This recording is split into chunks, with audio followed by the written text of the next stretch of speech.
Warahmatullahi wabarakatuh. Selamat pagi anak-anak. Apa kabar hari ini? Mudah-mudahan selalu dalam keadaan sehat dan selalu dalam lindungan Allah. Amin. Hari ini kita lanjutkan pembelajaran tematik tema 8 subtema 2 pembelajaran pertama. Nah, di subtema 2 akan belajar tentang perubahan lingkungan. Ada gambar yang A dan gambar yang B. Nah, bisa dilihat gambarnya, terlihat perbedaannya. Yang di sini gambar A ini memiliki tanah yang subur, tumbuh banyak-banyak pohon hijau.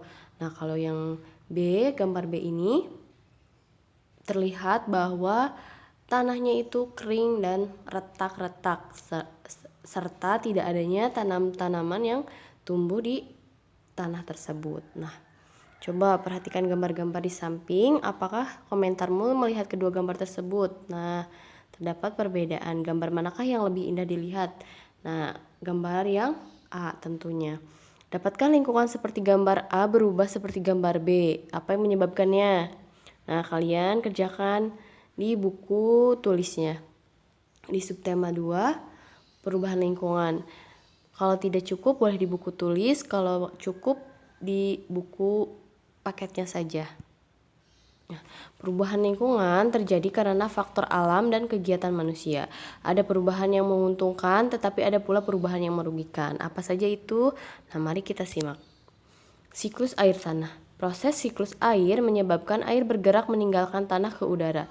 Selanjutnya, air turun lagi ke tanah dalam bentuk air hujan. Nah, air yang turun ke tanah ini ada yang masuk ke sungai. Aliran air di sungai ini akan terkumpul kembali di laut. Selain masuk ke sungai dan mengalir ke laut, ada juga air yang tergenang membentuk danau. Air yang turun ke tanah ada yang masuk dan bergerak ke dalam tanah melalui celah-celah dan pori-pori tanah serta batuan. Air yang masuk ke dalam tanah ini kemudian menjadi air cadangan atau sumber air. Nah, air cadangan akan selalu ada apabila daerah peresapan air tersebut tersedia. Daerah resapan air terdapat di hutan-hutan. Tumbuhan hutan mampu memperkukuh struktur tanah. Saat hujan turun, air tidak langsung hanyut tetapi air hanya akan terserap dan tersimpan di dalam tanah. Air yang tersimpan dalam tanah akan menjadi air tanah. Air akan lebih mudah meresap jika terdapat banyak tumbuhan. Air yang meresap dan akan diserap oleh akar tumbuhan tersebut. Adanya air dan akar di dalam tanah menyebabkan struktur tanah menjadi kuku dan tidak mudah longsor. Nah, menyimak uraian tersebut dapat disimpulkan bahwa keberadaan hutan sangat penting. Hutan berperan dalam penyimpanan air. Oleh karena itu, kita harus senantiasa menjaga kelestarian hutan. Saat ini hutan banyak yang gundul akibat penebangan liar. Selain penebangan, hutan dapat rusak akibat pembakaran pepohonan di hutan. Pepohonan di hutan ditebang atau dibakar dengan alasan tertentu seperti untuk membuka lahan pertanian, perumahan, atau industri. Kegiatan-kegiatan ini dapat mengurangi kemampuan tanah dalam menyerap air.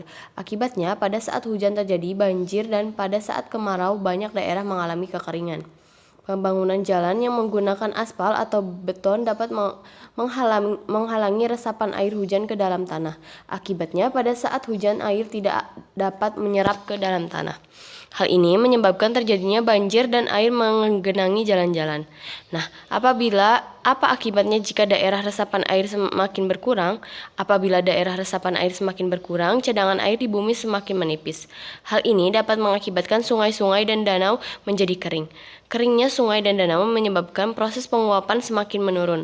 Menurunnya proses penguapan ini menyebabkan berkurangnya pengendapan titik-titik air di awan. Keadaan ini tentu mengurangi terjadinya hujan. Nah, kalian kerjakan halaman 55 di situ. Kalian harus baca ulang tentang siklus air tanah. Peristiwa apa saja yang terjadi, bagaimana urutannya. Nah, kalian tuliskan di bagian yang telah tersedia di halaman 55. Siklus air tanah. Peristiwa pertama, kedua, dan ketiga diurutkan. Nah, lalu lanjutkan, kerjakan halaman 56. Tulis proses terjadinya air tanah. Nah, lalu yang kedua, tuliskan faktor-faktor yang mempengaruhi berkurangnya ketersediaan air tanah. Yang ketiga, tuliskan kegiatan yang dapat dilakukan untuk menjamin ketersediaan air tanah. Kekeringan dapat terjadi karena beberapa sebab, yaitu faktor alam dan faktor kegiatan manusia. Salah satu penyebabnya karena faktor alam, yaitu kondisi tanah dan iklim. Kondisi tanah berbatuan akan menyebabkan tanah tidak dapat menyimpan air. Lakukan kegiatan berikut. Nah, batu bata terbuat dari tanah liat yang dibakar. Tanah liat bersifat menyerap air. Di dalam batu bata terdapat lubang-lubang halus yang akan dapat dilalui air. Jika sebuah batu bata direndam dalam air, lubang-lubang halus itu akan penuh dengan air, sehingga hingga jenuh dan tidak ada lagi air yang dapat menyerap. Selanjutnya, jika batu bata basah ini diletakkan di atas batu bata kering, air dari batu bata basah ini akan terserap oleh batu bata kering di bawahnya.